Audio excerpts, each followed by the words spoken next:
Feels so like it's spread out. All right. That's what we do. Are we recording it?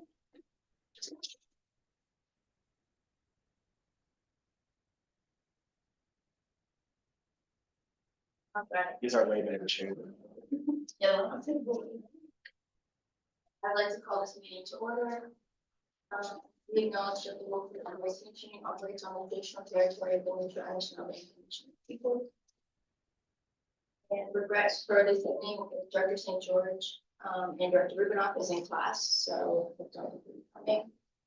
And then Director Teddy is joining late. So, all right. Does anyone have any conflicts of interest to declare? All right. Move on to the adoption of the agenda.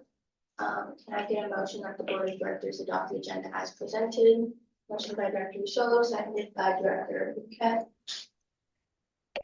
Is there any discussion on the matter? No. All right, we can move on to voting. All those opposed? All those abstaining? And all those in favor? No passes. Director Nakshatra, no opposed? Sorry, I'm just trying to figure out where the option is, but I'm in favor. Okay, the vote passes 0-0-9.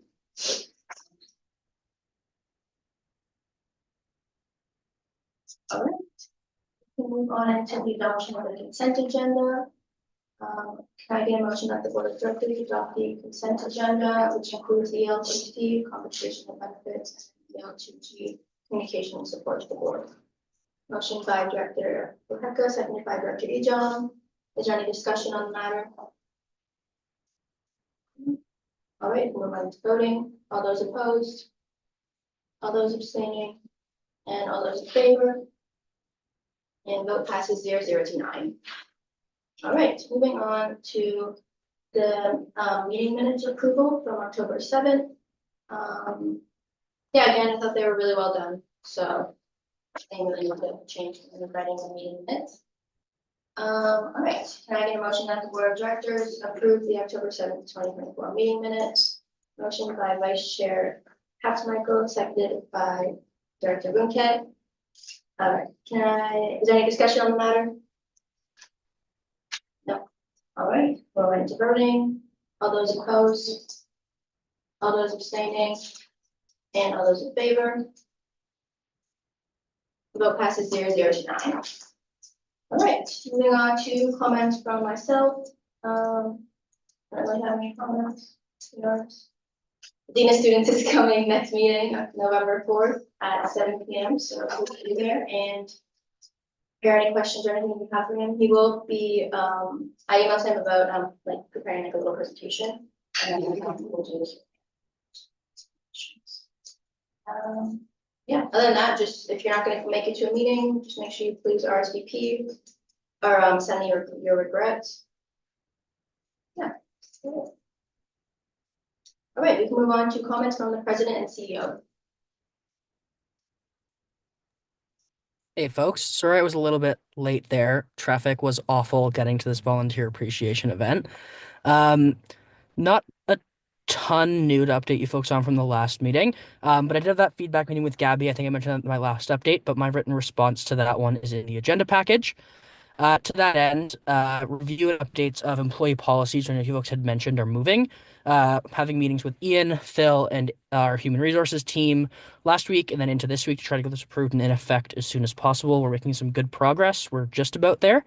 So moving on the student affairs side of things, Phil and I are meeting with Deborah McClatchy, the president of the university, the provost, and the VP student affairs on Wednesday night to get an official update from them on the future of student affairs, the future vision, and what some next steps look like.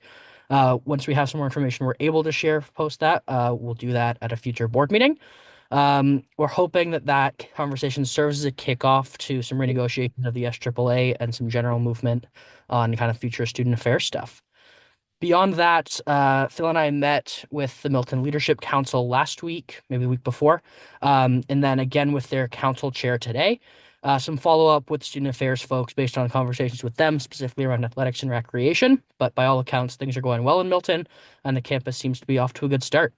We have information sessions about the special purpose vehicle project next Monday in collaboration with the facilities and asset management team and student affairs. I know we have some reps from the board coming to that as well, so hopefully get some clearer direction on what the next steps look like for that one. And then Phil and I have our first big Student Affairs Advisory Council or SAC meeting next week. Big focus will be on the 2025, 2026 budget priorities. So getting the ball rolling on the student affairs budget. Other than that, I'll be away Thursday and Friday this week at the Fall General Assembly. It's the Ontario Undergraduate Student Alliance with our government stakeholder relations team. And then I'm also on vacation November 1st through 4th, so I won't be at the next board meeting, just as a heads up. But that's pretty much it from me.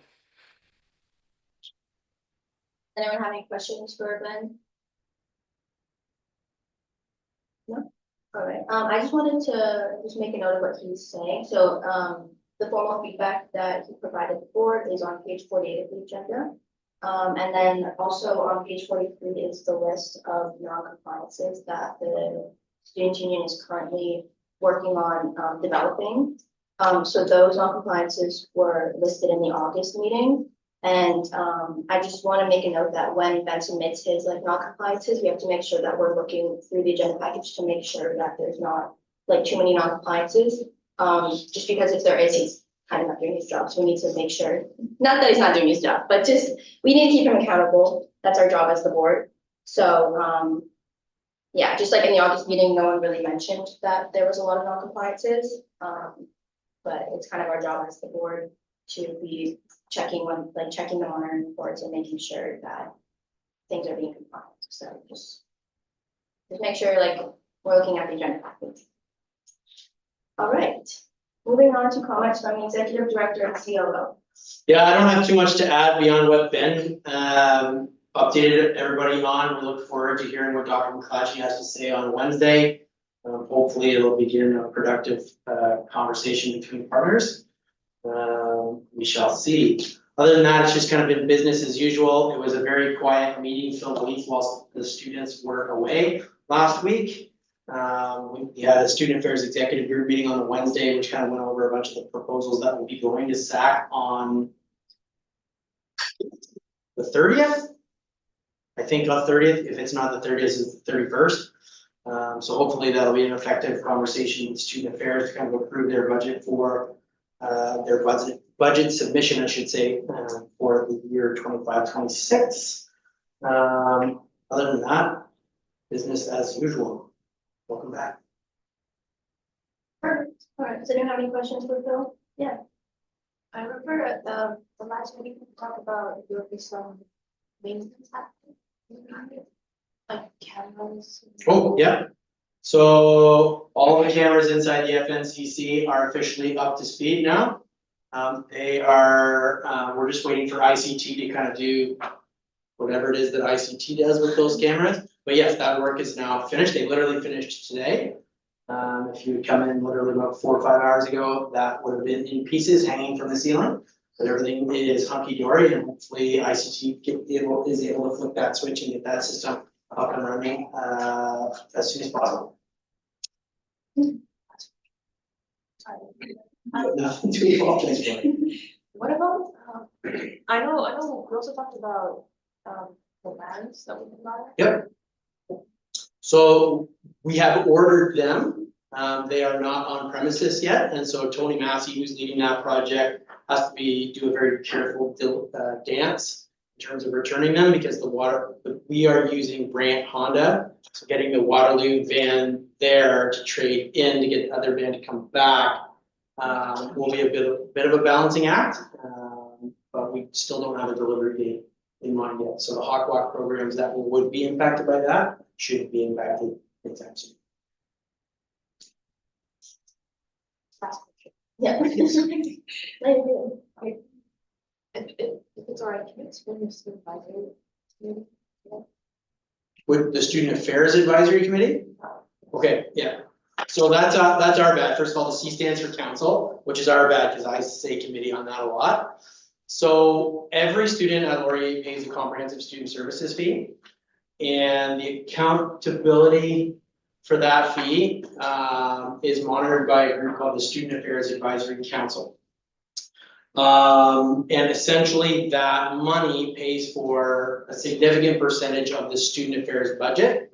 The student affairs departments include actually the Office of Student Affairs, the Dean of Students Office, the Department of Athletics and Recreation, accessible learning, the learning part of teaching and learning, the writing center. And then there's some debate about some other partners, but it has a little bit of a say in the Center for Student Equity, Diversity and Inclusion. A little bit of a say in the career co-op, mostly career, not so much co-op. Feel like there's a department, so ultimately you guys pay for a huge portion of their budgets on a year in, year out basis. So the council is prescribed by the agreement, and that's basically to help hold them accountable to the use of student dollars. It's kind of like unrelated, but what happened today, with like the water going out and stuff, because I heard like there was. So I don't actually have any information on that. I know a water main broke that impacted a large number of buildings, Yeah. including the athletic complex, all the way to my Precious Veritas Cafe for my coffees.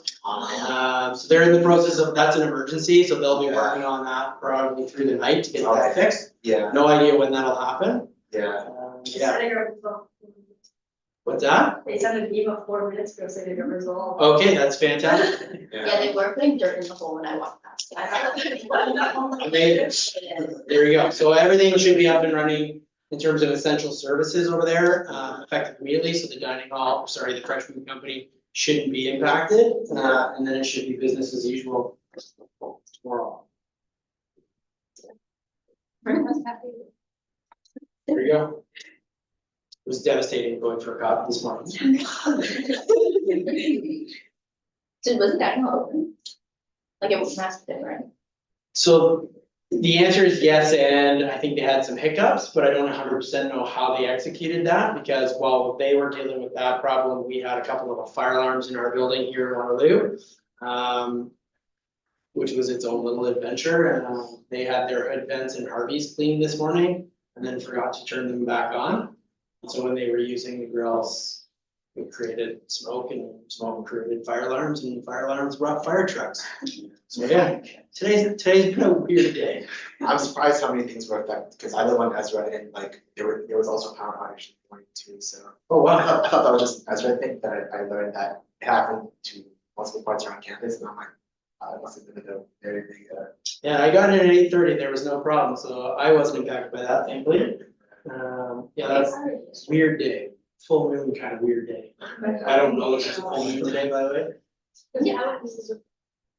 Ben, did you have a question? You had your hand up. Right. Not a question, just to the dining hall point. I know from what I've heard from some folks, they were operating some grab and go stuff for students with meal plans. And then there was some other stuff open, like Phil said, food court wise. But yeah, service was interrupted, but stuff was still available for students as far as I've been told. And they brewed coffee, they had coffee sitting out front for people, which I thought was strange, given that they had no water, so. I don't know how they did that. I did not, I ended up going to the Terrace Food Court and grabbing coffee from 1911, You know where it's been? except for the Students' Union indirectly operates 1911. Oh, So I love 1911. That's where I got. Frank's is good though, I'm with you on that. Francis is part. That's the one. All right, we can move on to the call for referendum questions. Yes, one of the things that we do as part of our annual meeting and election process is put out a call for referendum questions, so GB2J requires us to do that 35 days ahead of our last meeting. In the winter, we bumped that ahead a little bit just because questions have to first go to the Committee on Non-Tuition Fee Assessment, which is November 22nd, so we've set a November 22nd deadline, so last week, that was posted on the website, and then there'll be some social media posting, and it's going, I believe it's gonna go to the newsletter and stuff, so just wanted to let you know that that requirement has been. Ultimately, all questions that are submitted will come to you on December 2nd.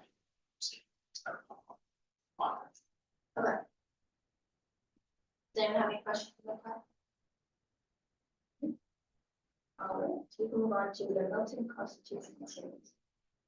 So that's largely a governance issue. So right now we have a class of roughly 90+ students that exist on the Milton campus that pay a very small version of the students' union fees, but they're not officially student union members because our governance structure hasn't been set up to allow them to be as such. So for example, right now, as our constitution is prescribed, we would have to have 2 spots on the board of directors for Milton students, and when the student body is the size that it is down in Milton, that would be an incredibly difficult feat to fill. So what we put forward together in this brief is a simple recommendation that will allow them next year to be considered members, to be able to be a part of the board of directors if they want to, but it wouldn't require this body to hold a seat for them specifically, while they continue to build to a critical mass to the point where they can actually have official representation with the student union and the student board of directors.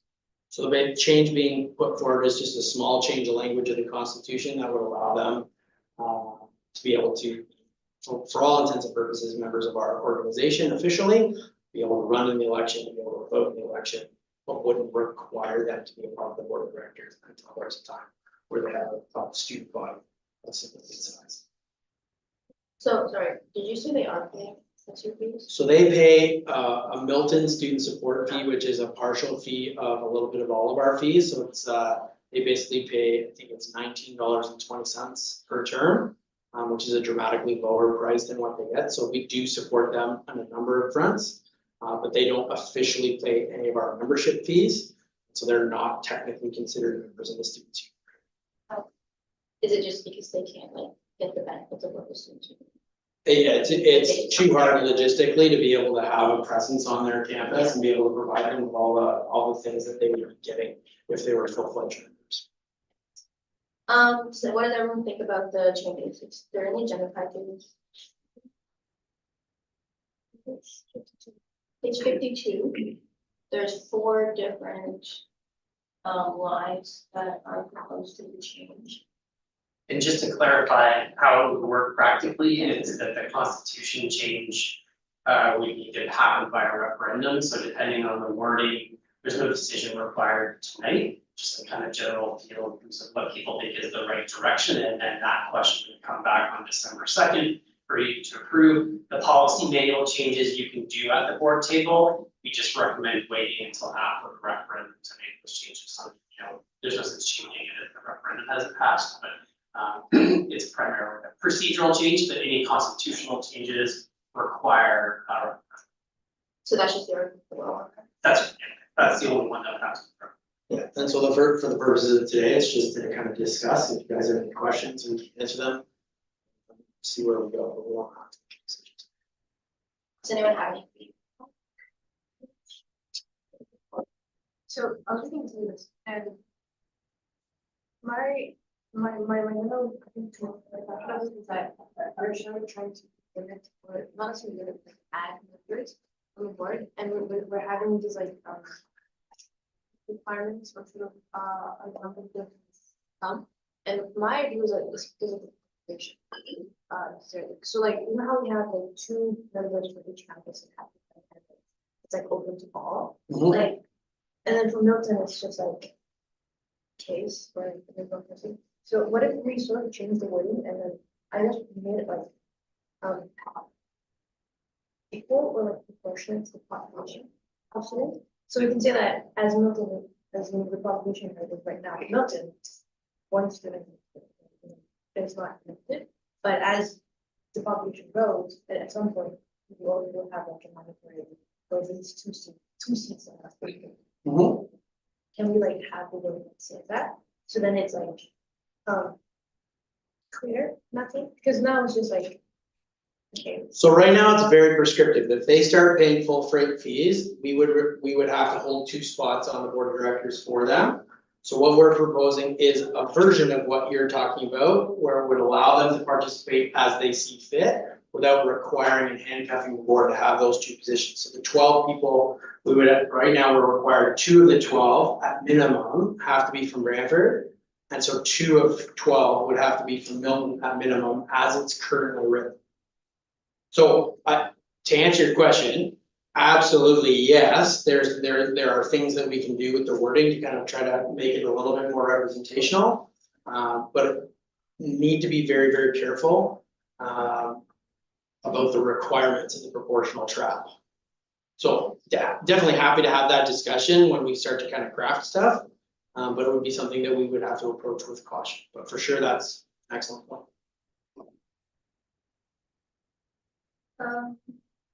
The one thing that I kind of noticed was for, GPA7. Yeah, about like where meetings can be held. Like I like the first one where I like to make sure it's all accessible. But I also like how the current one has the mention that they should be in Brantford. Mhm. Whereas like if we changed it to the third option, it doesn't, like we have to have one meeting in Brantford and Milton, but I don't know if there's like. I don't know if it makes sense to have meeting, to say a meeting needs to be in Milton, Mhm. but I think it makes sense to keep it in Brantford. Mhm. So. Okay. Yeah, we can definitely take those notes for sure. But also, my issue with that was that if you open another campus and like Thunder Bay, does that mean that at some point, like the board would have to have in all the other? If the board ends up being prescriptive that way, yes. Yep. Fingers crossed, we don't. That's what I'm saying. Survivally. Don't. Yeah, I wouldn't worry about that because, I mean, Milton has been a discussion as a campus concept for 10 years, they said 10 years. longer than 10 years, because it was basically Dr. Blau when he was in his first term as president, so it would be close to 15 years at this point that they've been talking about it, so I wouldn't worry about a fourth campus. I'm not suggesting that a fourth campus can't happen, but it's something that we will see coming a long, long ways away, and we can kind of react at that time. It's just that, it's like if we put Milton on there as well, then Yep. there's That's correct. a fourth campus comes in, we'll have to have. But we would have to have the same version of this conversation with, to continue your example, Thunder Bay adding it to it. So we're not, like, just one was okay, like. All- Yeah, and it also becomes very handcuffy because Thunder Bay is not exactly a 1 hour drive down the road. Ben, you had your hand up? Yeah, just one thing for you folks to consider. So in the constitutional change, right now it says 2 directors from each campus, and then the recommended one there says 2 directors from the Brantford campus. It might be worthwhile having that say from the Brantford and Waterloo campus. Technically, the one as it's written now would allow for a board exclusively of Brantford students, which isn't likely and probably wouldn't happen anytime soon. But in a weird one-off, probably better safe than sorry to cover our butts and just have Waterloo in there from a wording perspective. Yeah, I was thinking that too, that technically, yeah, Brantford campus could be, Yeah. full board of Brantford directors. Yeah, that's a good idea.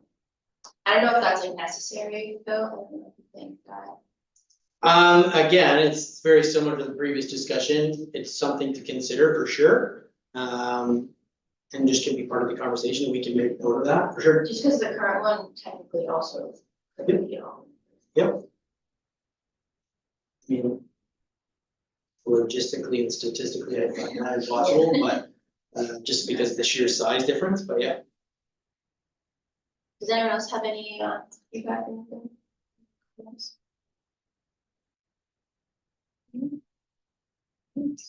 Yeah, other than those two, I think the other two proposed ones are good. Alright. So we can move on to the financial report. So, we had our finance committee meeting on October 8th.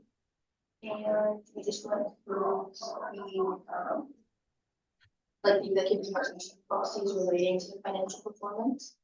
And the committee found all, like policies of compliance. Director Rubinoff did bring up a good point that, the one. It's under the discussion and recommendation point in the report submitted, which is on page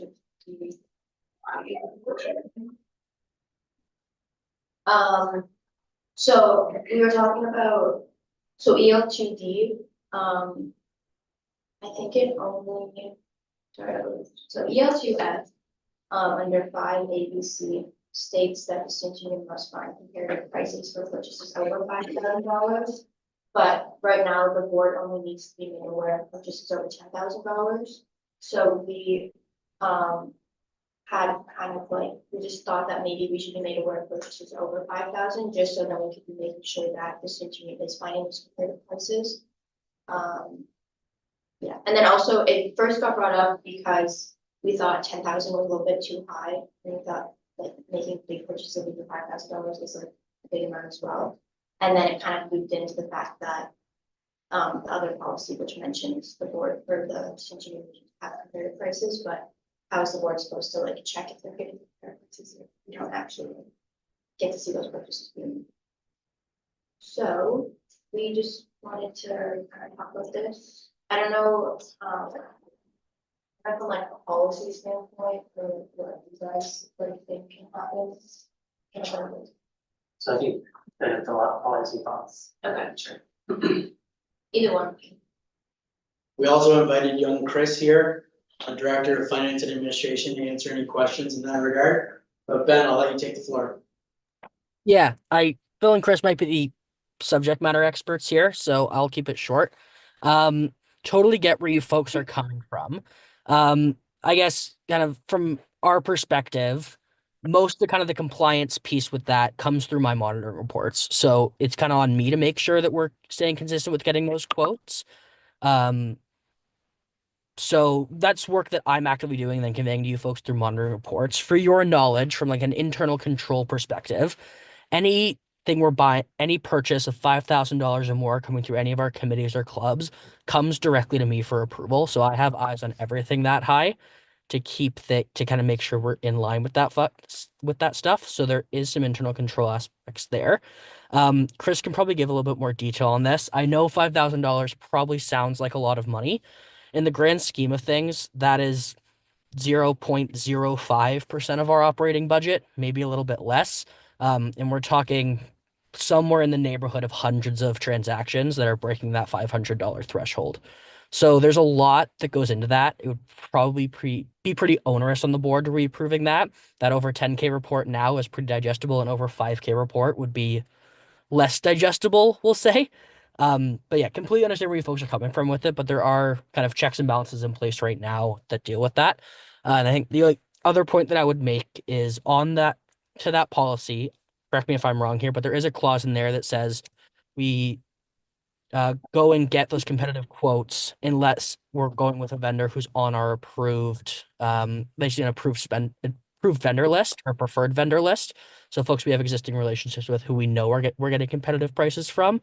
A lot of the purchases over $5,000 are already going through those kind of pre-screened vendors.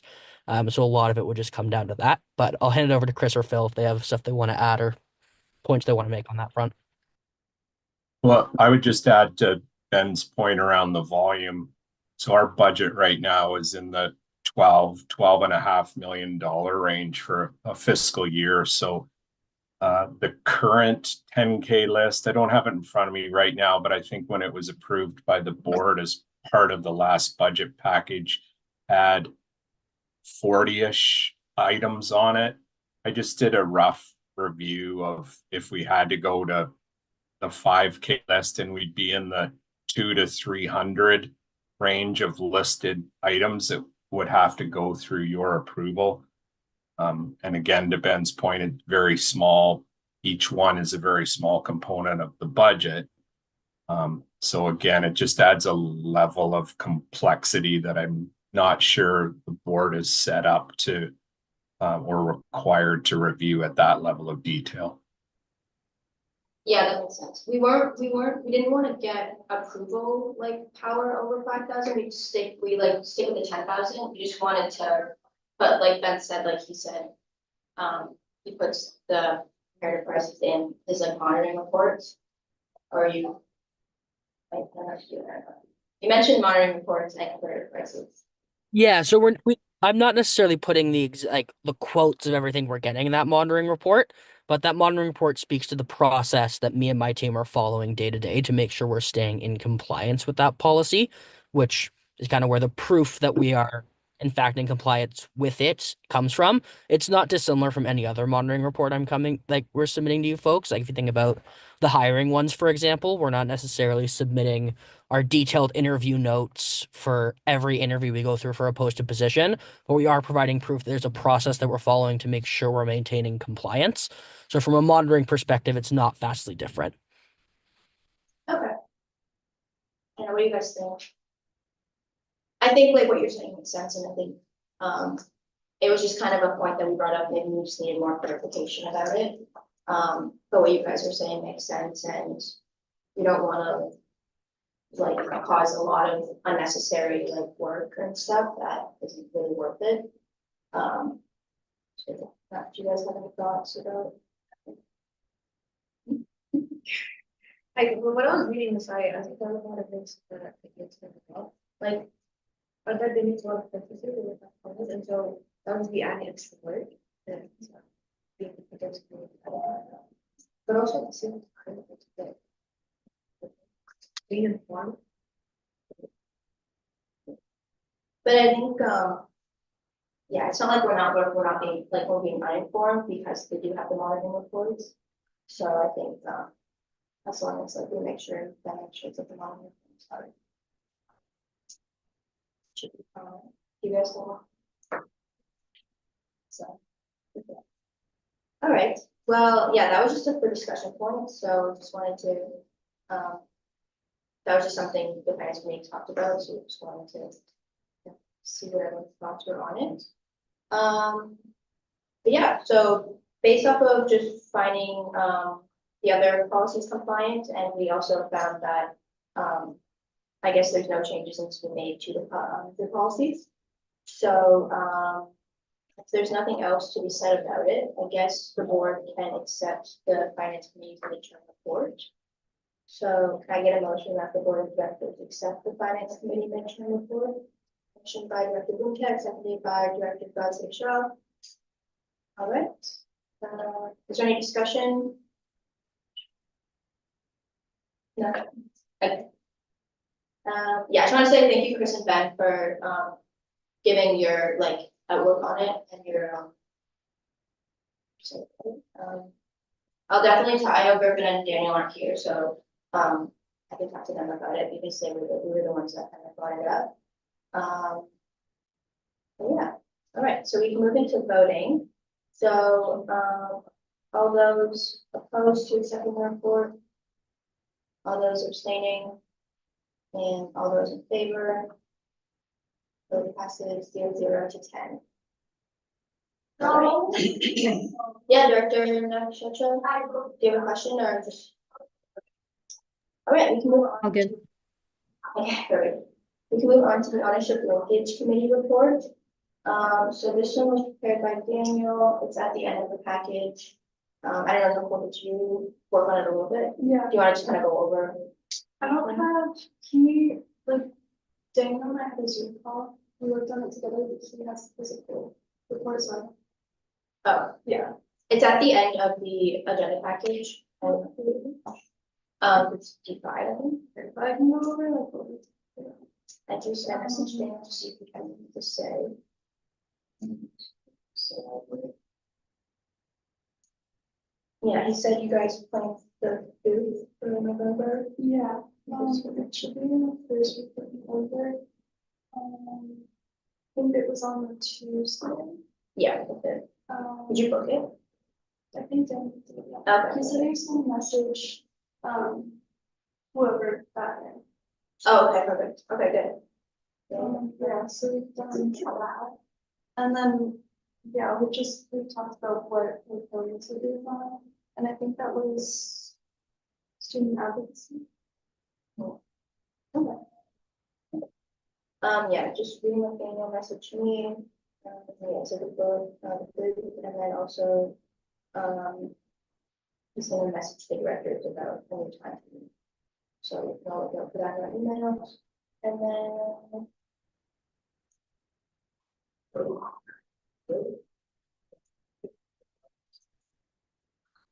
Sorry. All right, does anyone have any questions about the ownership linkage committee report? I know myself being a member on the committee, we do have a lot of, like different class schedules, so it has been a little hard for us to figure out when to meet. But I think our meetings have been pretty like valuable and, productive. So, yeah, we, as Nicole said, we do have a booth planned for November 5th. So I don't expect all of our new directors to be at it, but if you're available that day, it would be really great if you guys could come, even just for like half an hour, whenever time you can contribute. Yeah, and I think Daniel said he was gonna send out like a schedule for it, so we can like make book shifts.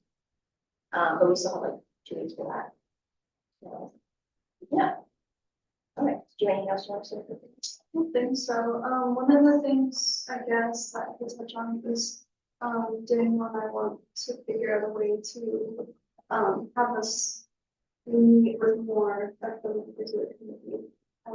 Because all of our schedules conflict, it's an issue that people aren't just there. So, you know,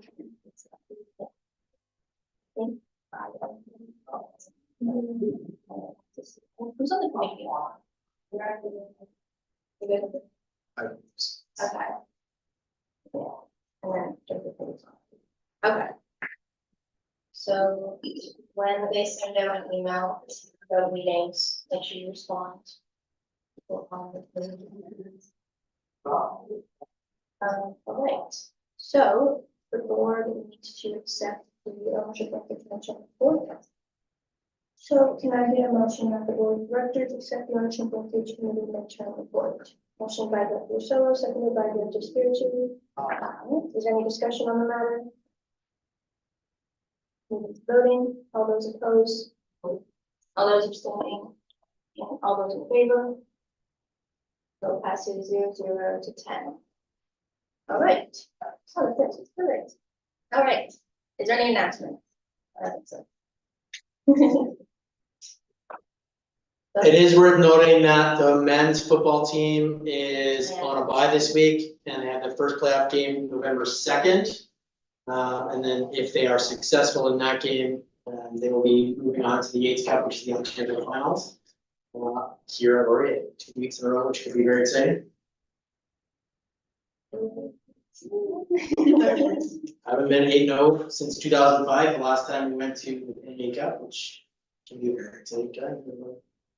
All right, no announcements, action item summary, just the ownership linkage stuff, just getting the, meeting with the aisle, and also. All right, so can I get a motion at the board of directors adjourning the October 21st, 2024 meeting, motion made by Director Blunkett, seconded by Director Lahaka. All right, any discussion on the matter? Move into voting, all those opposed? All those abstaining, and all those in favor. Vote passes 0 to 10. All right, thank you, everyone.